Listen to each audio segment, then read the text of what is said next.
Ich habe mir sagen lassen von hinter der Bühne, dass alle bereit sind.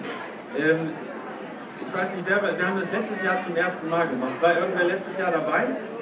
Ein paar? Ja? Dann wissen Sie vielleicht noch, das sind keine Profi-Models, die wir hier haben, sondern die machen das aus Spaß. Die lachen alle da hinten. Die können das auch ganz fantastisch. Ich habe gestern schon die Probe gesehen. Aber vielleicht können Sie jetzt schon mal einen kleinen Aufmunterungsapplaus für diejenigen da hinten loswerden.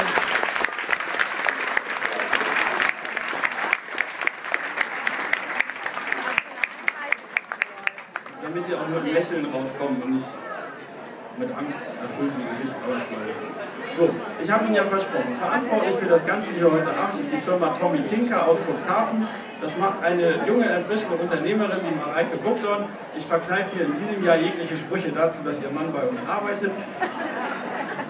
Und überlasse das Wort ein bisschen mehr ihr. Mareike, bitte.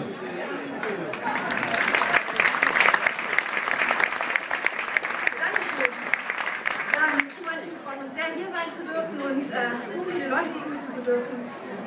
Sie sehen heute einen Teil der Kollektion von Marco Polo, Maison Scotch und Soda, herrlicher Jeans, Replay, Schuhe von Liebeskind Berlin und auch Taschen natürlich, Marco Polo Schuhe. Und ja, wenn Sie nach der Mondschau noch ein bisschen mehr Lust auf Tommy Tinker haben, um die Ecke haben wir einen kleinen, aber feinen Stand aufgebaut. Und da können Sie sich auch gerne die Anfahrtskizze zu unserem Laden nach Cuxhaven abholen und ja, wünschen eigentlich auf diesem Wege viel Spaß bei unserer Mondschau und wir hoffen, Sie dann bald bei uns in Cuxhaven begrüßen zu dürfen. Dankeschön, Mareike. Du musst schnell nach hinten. Letzten Vorbereitungen treffen und ich überbrücke jetzt nur noch die Zeit, bis der DJ mir sagt, es kann losgehen und auch Mareike die Daumen nach oben macht. Ich gucke mal hinter die Bühne. Ja, die sind schon alle angezogen.